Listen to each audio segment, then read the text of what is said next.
Best in the World, Common Filth Extra, episode 36. Thank you very much for listening. There's a lot I could talk about. I could talk about Apple's tampon earbuds. In fact, I will talk about them a little bit. I have a great show for you lined up here otherwise, but we'll start off with this. A couple weeks ago, Apple announced the release of the iPhone 7, and it doesn't have a 3.5mm headphone jack. That is your typical industry standard consumer headphone input-output. 3.5mm. There you have it. But Apple and their CEO, Truvada Timmy is his new name that I have given him. He says, nah, I'm going to take away the headphone jack. We're going to give him $160 wireless earbuds instead. First of all, who the hell wears earbuds? They're the most uncomfortable things imaginable. But even worse than that, even worse than the wireless thing, after all, you could easily lose these things because they're so small. They are wireless. You have no cable attached to them. No way to find them, really, if you drop one, if you lose it. Even worse than that, the damn things look like tampons. They look like tampons. And even worse than that, there are people out there whose entire understanding of technology comes from the Apple ecosystem. Their knowledge of technology comes from what Steve Jobs and Truvada Tim tell them. Oh, the 3.5mm headphone jack, that's archaic technology. Hasn't been archaic. It's industry standard, perfectly capable of carrying audio signal. But they hear some guy in a shirt at the Apple store say, well, or they see some guy on TV on a stage talking about, ooh, here's our new product. It's archaic, you dude. Or should I say, it's archaic. It's archaic.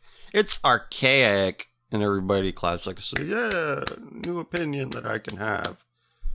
Anyway, hashtag woke, something I see commonly used in the black community. They like to call things woke.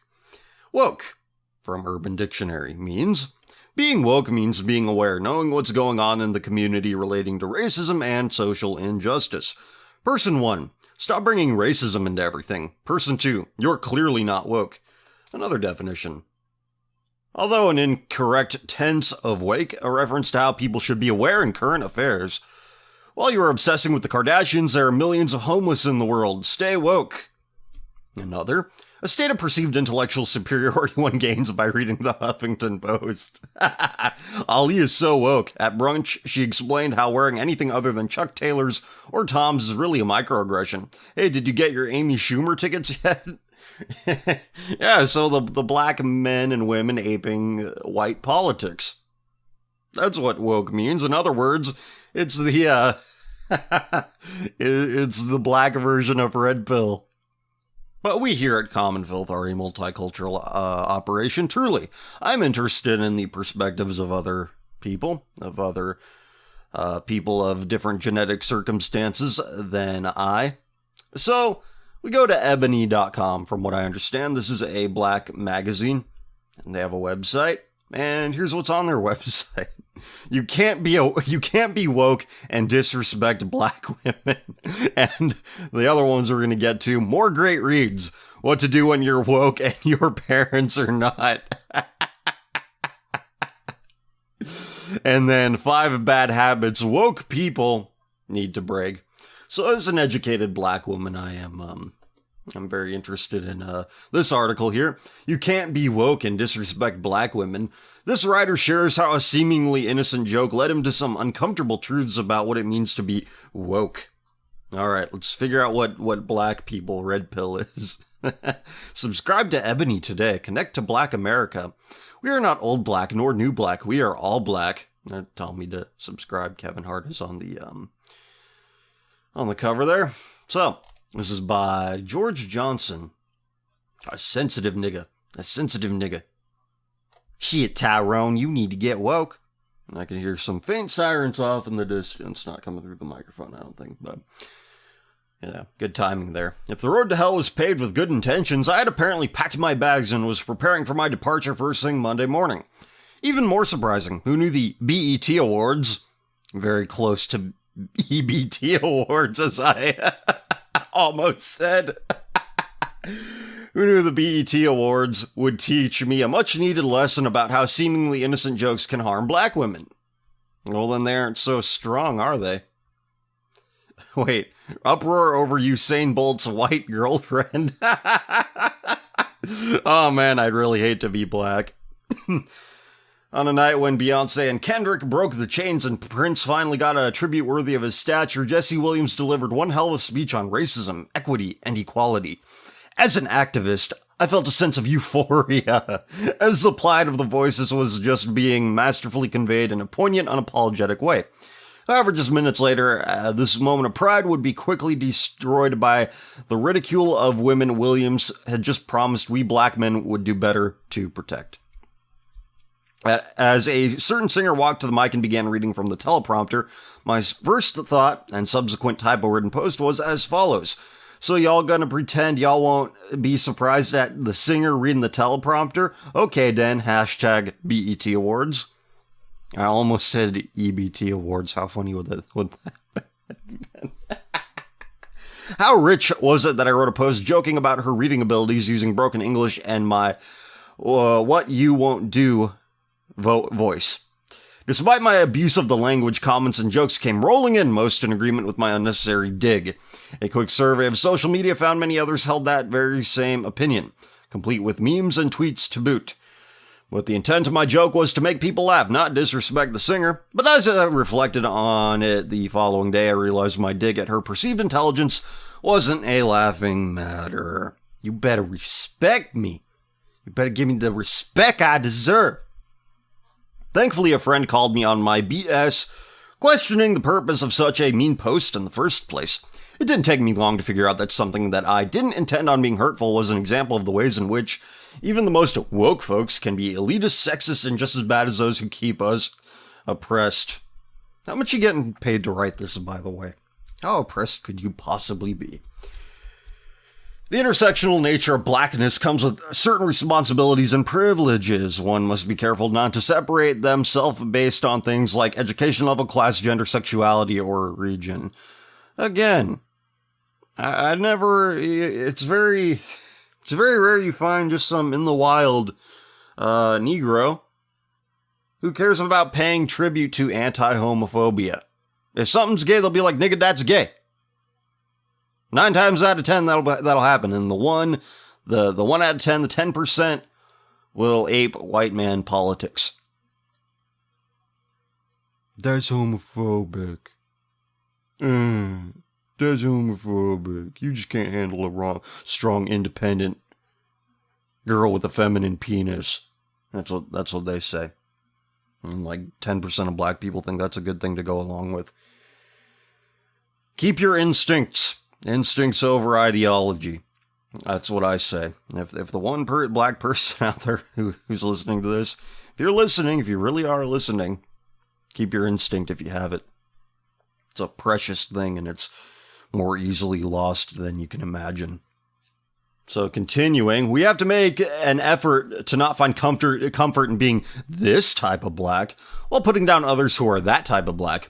The type we feel is somehow subpar. Well, look, this is exactly like something I read in the Stuff White People Like blog back in the day. White people who like UFC, who like MMA, who like pickup trucks, they're the wrong kind of white people. The ones who like LGBT soccer teams, friendly soccer teams, LGBT friendly soccer teams, the ones that like indie bike shops and farmers markets, those are the right type of white people. So there's this type of white and that type of white. It happens in every group, except for maybe Asians, maybe, I don't know. This type of black and that type of black. The type we feel is somehow subpar. Again, it's not unique to blacks, buddy. So there you have it. And now the wrong type of white person is the one that is add homophobic to that one, because there's nothing a whitey loves more than a sodomite. Black people, you used to be the apple of whitey's eye.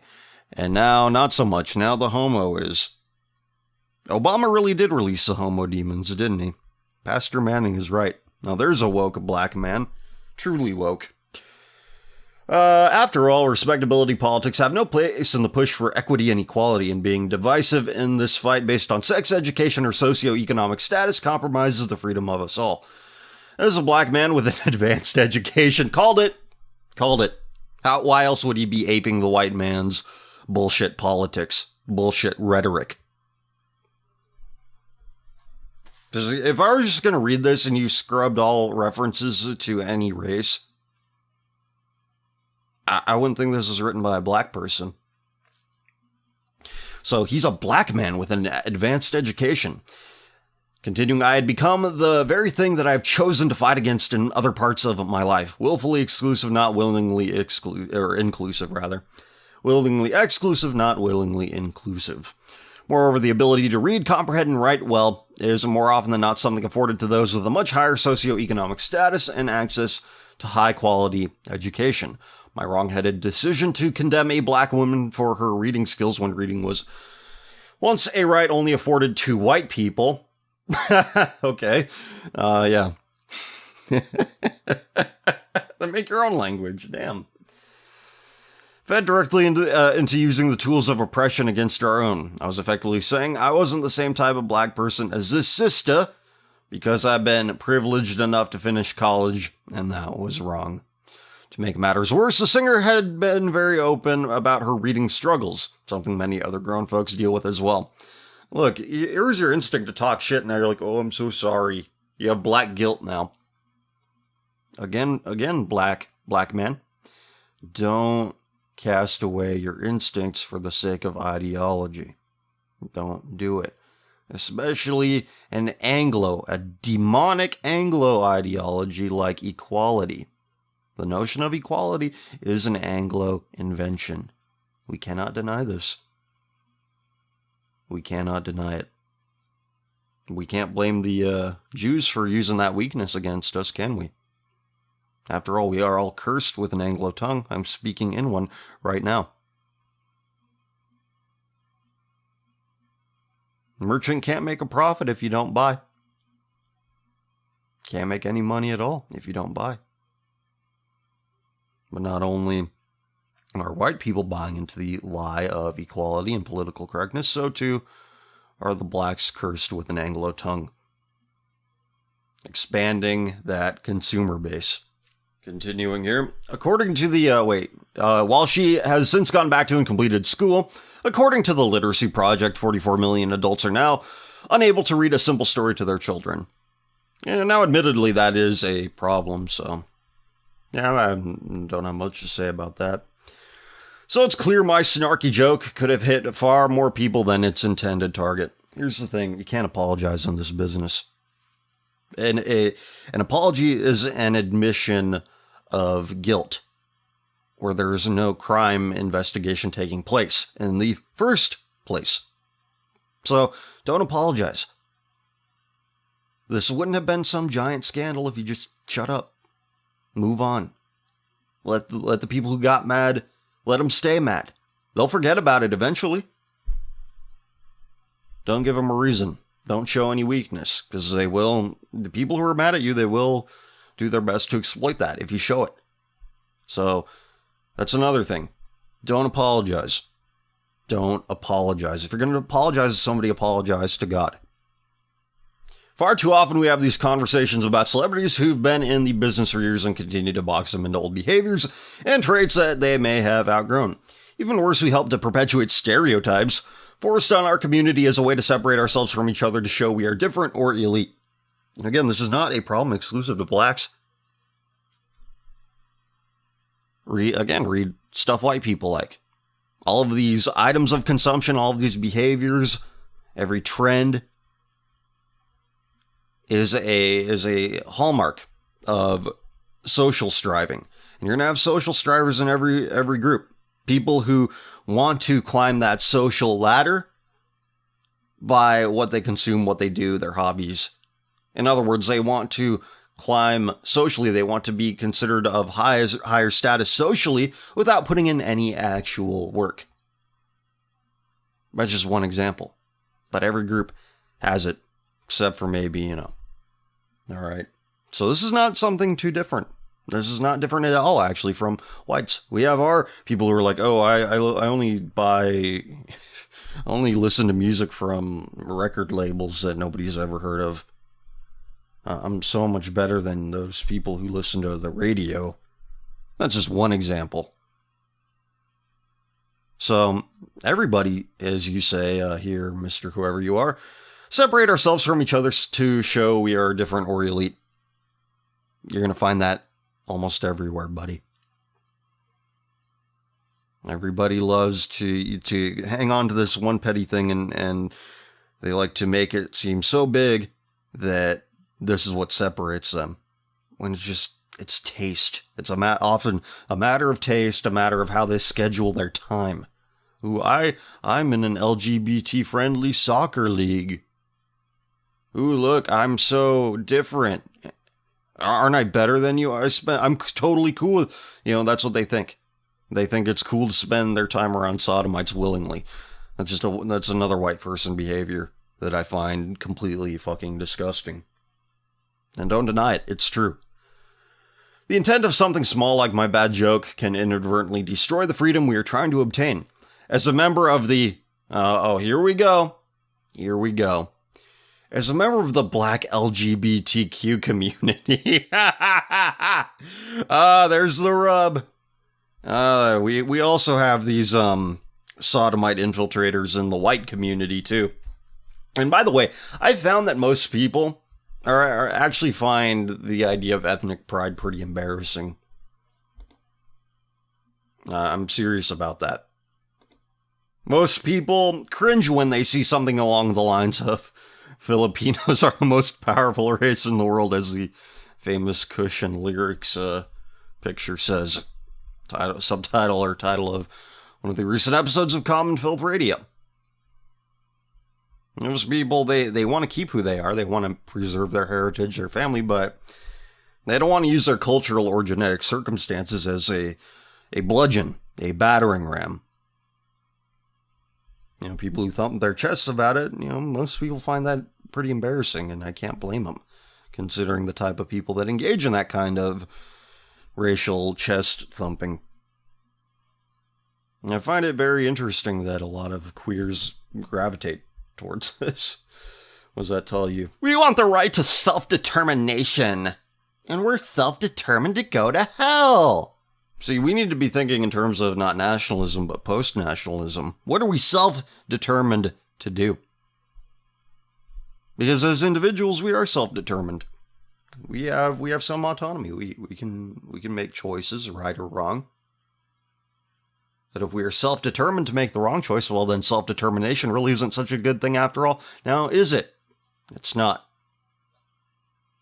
So, he's a member of the LGBTQ black community, and he knows how it feels to be thought of as less than based on stereotypes. So, in turn, I boxed the sister into a stereotype. Was not fair to her, and in doing so, I became the exact type of black man that Jesse Williams cautioned against. Wait, hold on. Jesse Williams, I saw a picture of him up here. He's got like green eyes. He's barely black at all. This is their representative. You ain't black, buddy. You're mixed. I'm gonna look at Jesse Williams here. Because he spoke at the BET. This nigga got blue eyes. He's got blue eyes. He looks more Hispanic than black. Good Lord. I really hope they can't be contacts, can they? Yeah, they're so light they're almost blue. In some pictures they do look blue. And this is your representative of blacks? My goodness. Not even black. So, his mother is Swedish. Of course she is. While his father is African American and some Seminole descent from Georgia. I believe that is an Indian tribe. Yes, it is. Dot Indian. No, not Dot Indian. Feather Indian. American Indianish. Okay. So, It would have been just as easy for me to lob the same joke at the male rappers, comedians, and actors who crossed the stage that night. Instead, I chose to throw shade, and for that, I apologize. Well, I suppose if you're a queer and our culture loves nothing more than a queer, I guess you could. I guess you could apologize and get away with it. Oh, you're just being you. I must also apologize to every black woman who was offended by my joke. Why? You don't like women anyway. You think they have cooties. Which very well could have made them feel like an unprotected target because far too often they are the butt of stigmatizing jokes. As humans, we definitely make mistakes, but it takes accountability to prevent the missteps from becoming a habit. And continuing to joke about someone's education, lifestyle, socioeconomic level, or relationship status does little more than add to the onslaught of criticism of black folks. And particularly black women already face. Thankfully, a friend called me out and challenged me to reflect on my actions, and thankfully it helped me become a much better version of myself. It is truly our duty as black men to love, support, affirm, and protect black women. Being woke, while continuing to take jabs at sisters, is not hardly enough. I learned this much needed lesson, and I hope many other black men will too. Do not listen to a sodomite. Do not listen to a sodomite. Do not take sodomite advice on anything. Do you understand me? He's telling you to apologize and to not speak your mind. Isn't it interesting? The woke set, it's also a gay-driven thing. Oh, you gotta be woke, bro. Stay woke. The queer blacks are all about that. They're driving it as the article is evidence of this. Same thing with the red pill people. Queers driving that too. So, that was stupid. And, I gave all my thoughts between sentences. Yeah, Jesse Williams. Are you shitting me? Dude's barely even black. And he's your representative. We want a light-skinned, curly-haired baby from Jesse Williams. That's what they think. And this guy wants a curly-haired AIDS strain from him. You want them light-eyed AIDS HIV strains. So, I want to read this one now. 5 bad habits woke people need to break. Opinion. It's an opinion piece, okay. The other one didn't say that, not that I saw. Being socially conscious doesn't mean you're perfect. Level up your wokeness by kicking these bad habits. Black people clickbait. I love it. And then we're going to read next what to do when you're woke and your parents are not. Woke people give me life. I love seeing so many people challenging the problematic norms in our society. Again, the Shay Collins, who I assume, who are you? Is that a dude or a chick? I don't know. Shay Collins. That is a lady if I'm not. No, she also writes for XO Jane. Alright then. Move that. So Shay Collins, learning all the clickbait tricks of the trade. So she loves it when people challenge the problematic norms in our society. I love it when public figures like Zendaya and Colin Kaepernick use their platforms to take a stand against systems of oppression. And again, another team light-skinned guy, Colin Kaepernick. His adopted parents are white. His biological parents are white and black. White mom again. And though it's sometimes paired with strange conspiracy theories, the more common use of the hashtag #StayWoke always makes me glad that people are having important discussions about race in America. Engaging in conversations with woke folks always teaches me a thing or two about social justice and equality. And sometimes I'll walk away with a good book recommendation too. But I've also noticed that many woke folks have some bad habits. We do a number of things that contradict our wokeness. I'm losing IQ. No, that's a good thing. No, take away the IQ points. All that does is make you rationalize them more. We need less of that. Black people need less of it too, apparently. See, in America, they have access to protein-fortified meat, so IQ points are a little higher. Which is why you go over to Mother Africa, and their instincts are intact regarding the sodomite issue. But here in America, where they are cursed with Anglo tongues, no, they're not woke. Okay. Now, I'm not casting stones here because I am also guilty. I'm just pointing out the ways in which we can all do better. See, they're using that Jesus story again with no context. You weren't seeing it through. Here's a short list of things we should stop doing if we really want to be all the way woke. 1. Calling out people in unhelpful ways. I enjoy joining in on a good black Twitter clapback, and I'll pull out a bag of popcorn and watch black folks read racists for filth. But sometimes the response to the ill-informed person misses the mark or didn't quite require a third-degree burn. I'm not tone policing here either in many cases. Anger and passion are crucial. Okay, this is fucking boring. Boring. Wait, hold on. For example, the combative tactic I'd use to address Kanye's multiracial-only casting call or Lena Dunham's utterly annoying white feminism might not work in other environments. Again, this is just black people aping white people politics. It's embarrassing. Get a mind of your own, you children. In fact, get a mind of your own. You don't want to fall into the same fucking pit we have. Good Lord. Colonization never really ended, did it? Jesse Williams destroys White Lives Matter protesters in one tweet. You're just as much white as you are black. In fact, you're a little bit more. Which makes you none of them, but let's be realistic here. Scoreboard is your 23andMe piss test, or drool test as it is.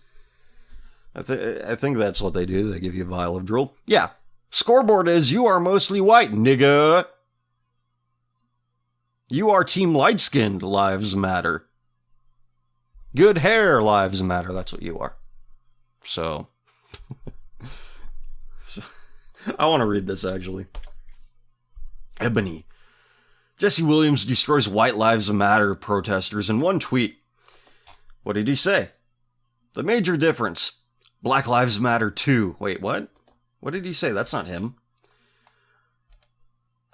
Okay, I don't see how. It's not some pithy, like, ooh, burn, ooh. So, white feminism. God. What they don't know is that white feminism and white anti-feminism is simply a matter of tone. Speaking of tone policing.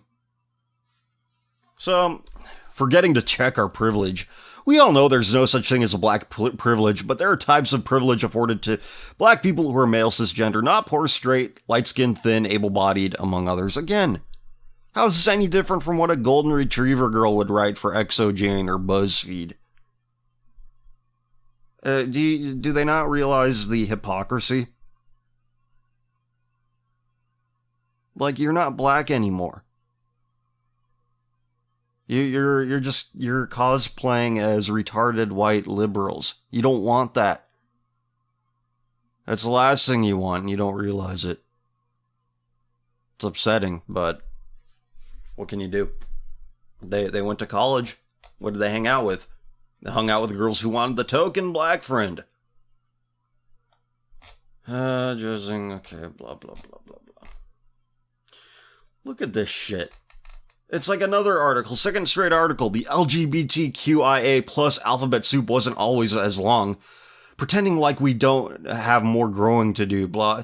Again, second article in a row. So, this is what I'd like to read here. What to do when you're woke and your parents are not. Sometimes a different take on respectability politics can cause tension with mom and dad. Here's how to bridge the generation gap. Again, I'm not going to read this. This is ridiculous. This is like... I already shared my thoughts. If this is woke, you need to go back to sleep. Ooh, I just destroyed your thing in one tweet. I just destroyed woke people in one tweet. There we go. Common Filth clickbait. But it's interesting, the overall theme here. Black people trying to be stuff white people like type white people. They want their gentrified neighborhoods and easy, hermetically sealed lives where they listen to NPR. It's a sick life.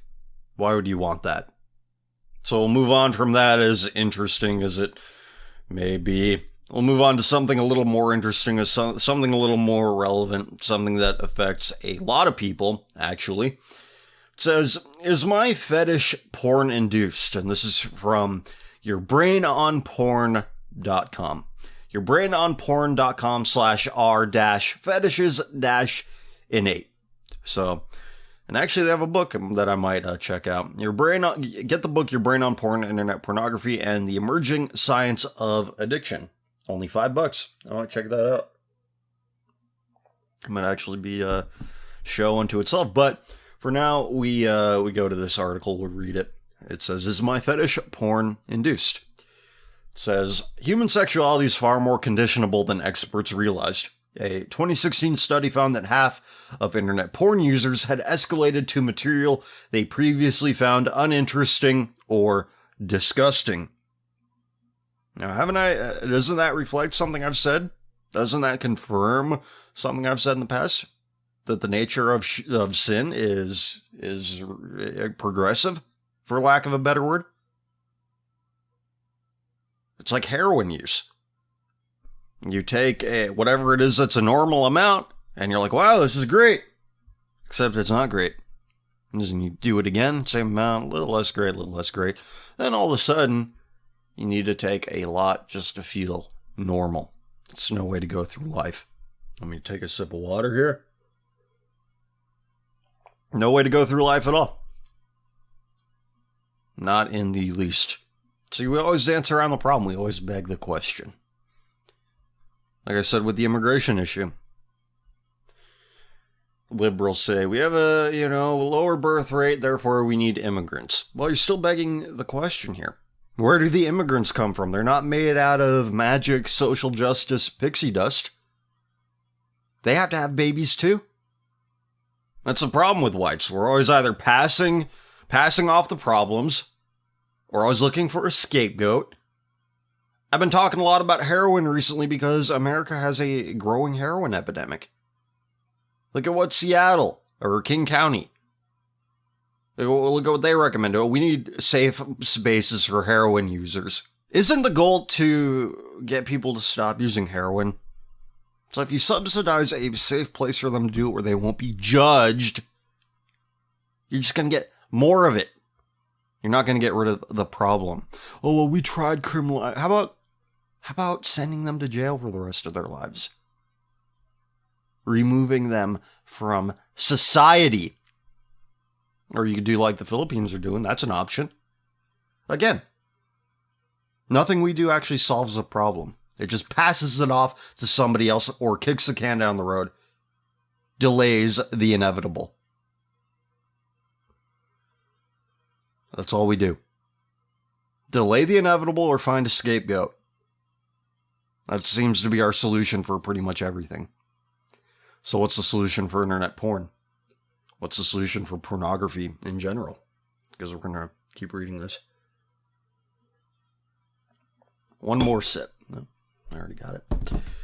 All right. It says, so I'm going to read that again. It's been a few minutes. Human sexuality is far more conditionable than experts realized. A 2016 study found that half of internet porn users had escalated to material they previously found uninteresting or disgusting.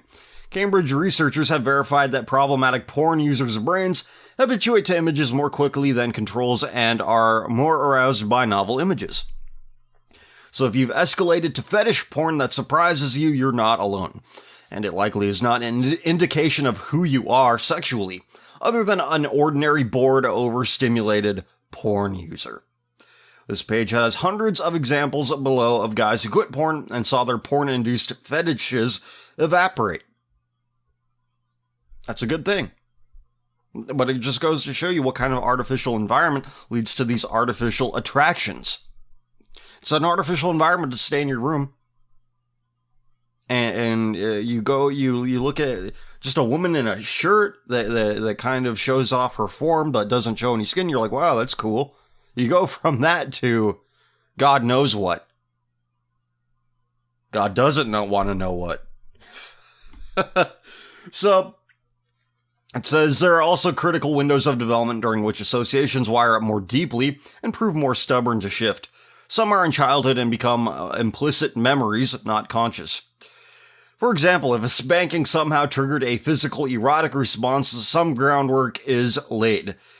Psychiatrist Norman Dodge, or Doige, as it's spelled Dodge, we'll just say Dodge. Norman Dodge discusses this example in his very excellent chapter on sexual plasticity.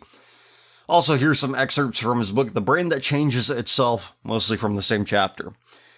More recently, he wrote, he says, again, this is psychiatrist Norman Dodge, we're just going to call him Dodge. We are in the midst of a revolution in sexual and romantic tastes unlike any other in history, a social experiment being performed on children and teenagers. An experiment being conducted by sodomites, and they target children and teenagers.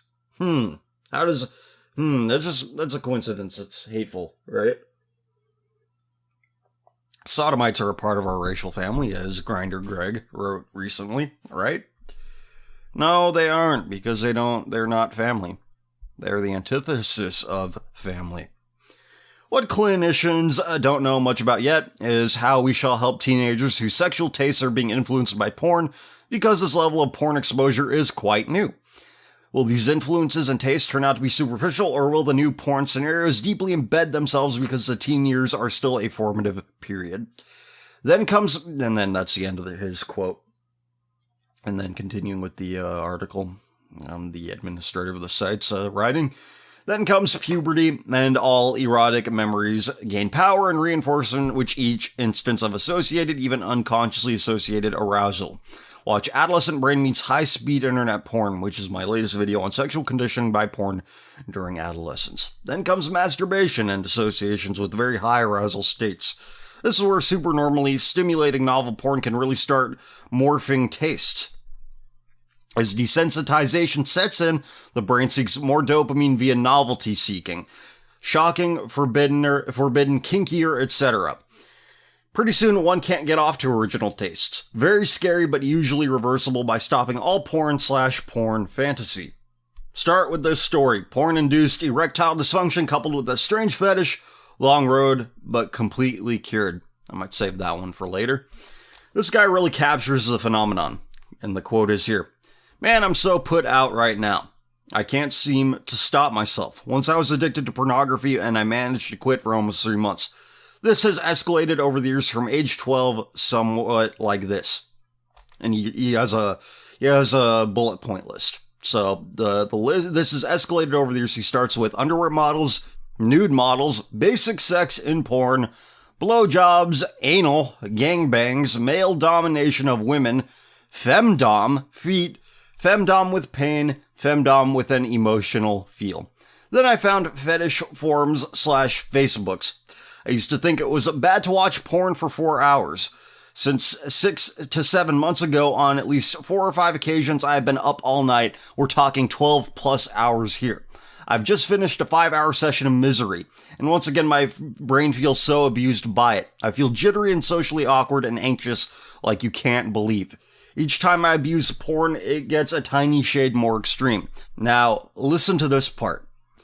He says, quote, I spent a great deal of my last session fantasizing about homosexual activity in a forced femdom context. Now returned to normal after orgasm, I feel absolutely disgusted. This is not something I would ever find attractive in the real world in my right mind. And he's not, he doesn't have so much pride where he can't admit this to himself and stop. So, good on him, I suppose, but it shouldn't have gotten to that point in the first place. And I'm sure he would agree. I'm struggling so hard to break this cycle. This is the only place I could write this down. It's clear that he wasn't discovering his true sexuality through internet porn use. Rather, internet porn use during adolescence was shaping his sexual tastes, right through his very last session a few hours earlier. Another man on a porn recovery forum. And this is a different website here. Same forum that guy was posting on. He says, I don't know if you check on a regular basis Reddit, Empty Closet, etc. websites about the porn confusion/orientation, but there are just thousands of threads with people freaking about why they want to suck cocks or watch weird stuff after use of porn. Even the Empty Closet forum is full of people, gay, bi, straight, that are completely lost and confused about their orientation, and they all mentioned their porn use. It looks like the same high-speed generation of porn users is now going online and asking for answers. On French forums, it's the same. So many people don't know why they developed penis fetish or femdom addiction. There are literally thousands of people reading the posts, and the common factor of all those people is internet use, porn, chat, dating site. So, there you have it, everybody. What did the Bible say in Romans about doing things that were not convenient? This is very inconvenient, by the way.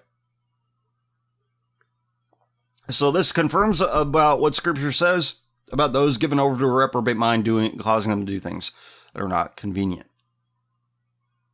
Really, be honest with yourself. Do you really, in your heart of hearts, think that porn addiction is convenient? Do you think what results from porn addiction is convenient? No, you're not that stupid. It's not that inconvenient to just use your body in the way it was meant to be used. It isn't. It's all set up pretty well. But that's not good enough for some people. You have people who get bored because they abuse this thing. It feels so good to them. That's why pleasure is very deceitful.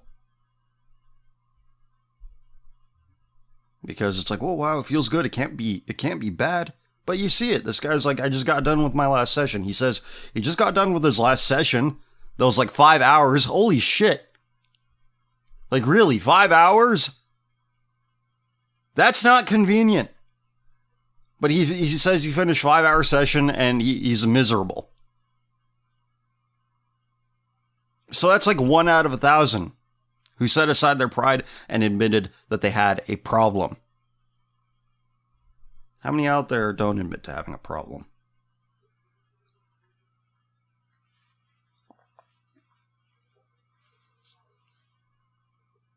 It's embarrassing that we have, as a culture, have gotten to this point.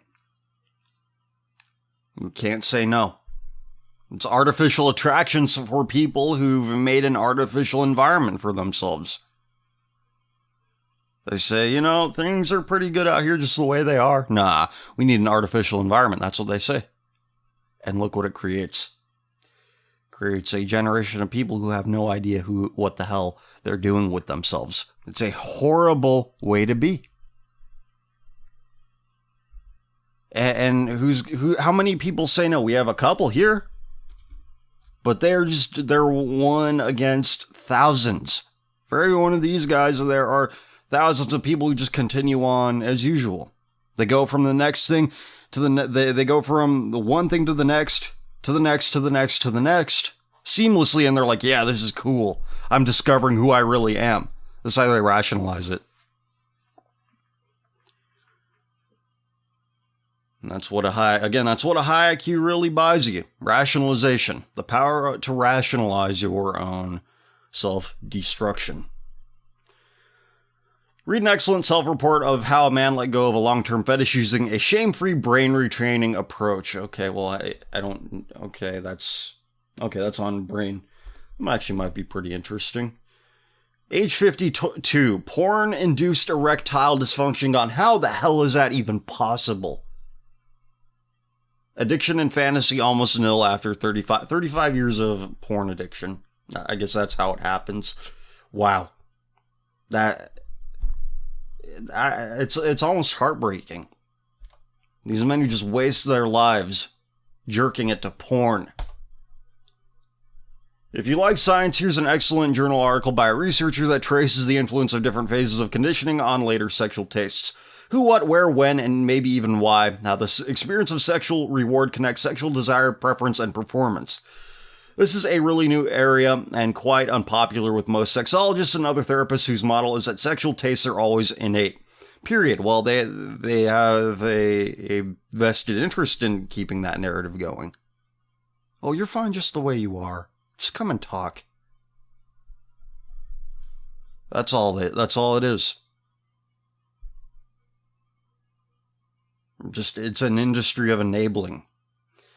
Faust points out that utter inflexibility would be a losing evolutionary strategy.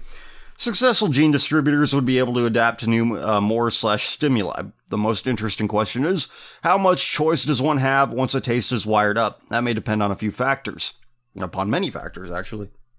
One's unique brain, some are more plastic than others, your age, when the association was formed, how much it was reinforced, how consistent you are about not continuing to get off to it, how conscientious you are about spending your time with the stimuli you do want to rewire to, and so forth.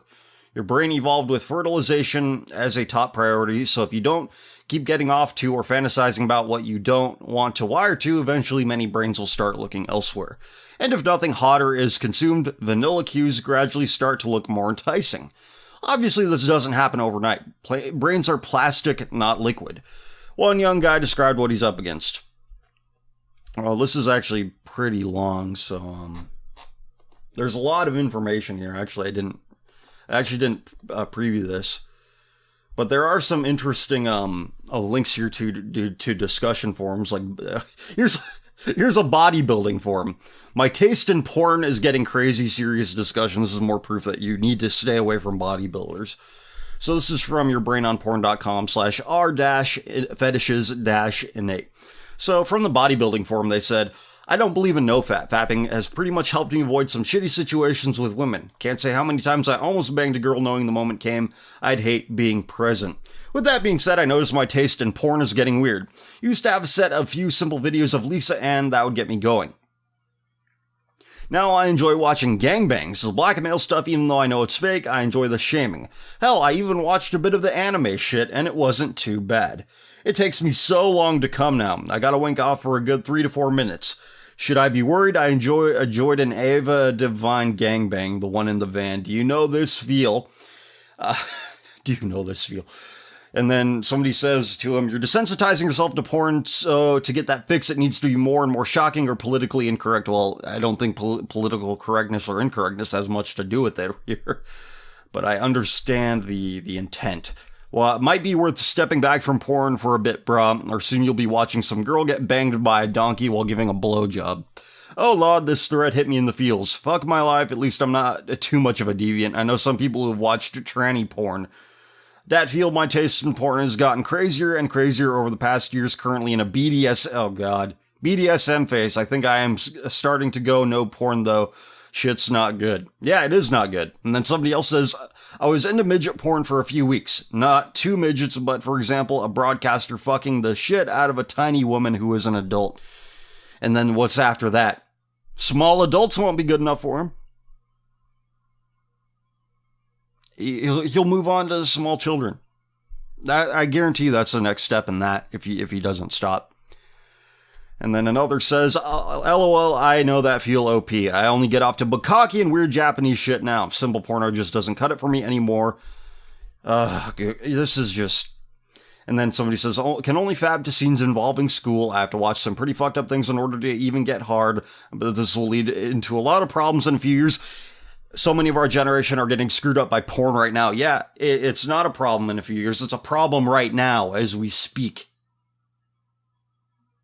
And then another. I watched a BDSM video yesterday with a woman being tied up in the middle of a busy public high street, stripped, naked, slapped about, made to drink water out of a dog bowl, then fucked by a bunch of random guys in a park until they came on her face. She then was paraded around the local shops half naked with... Look.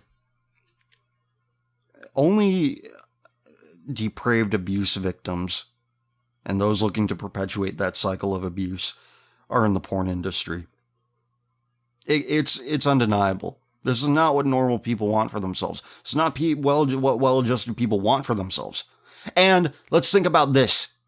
How many people are out there willing to treat themselves in this way? How many people are out there willing to take money in exchange for doing this? Something like that. Something like this person just watched here. Like, and there are people out there who think that all this shit can be solved politically, when the only thing that can be done with regard to this very severe issue is passing a law which says that sexuality is not speech. Because it's not. It's the truth. That's the truth. But there's no will to do that. So on and on it goes with white people and everybody else cursed with an Anglo tongue saying this stuff doesn't affect you as rationalization for tolerating it, for accepting it, for promoting it, for celebrating it. So it goes, same as it ever was, on and on it goes in perpetuity. Until maybe someday when somebody smarter than us, some group of people smarter than us, looks back on this miserable failure civilization, they'll know. They'll look upon the white man's decadence and say, no, not for us. And maybe it'll work for a time. Will it ever change?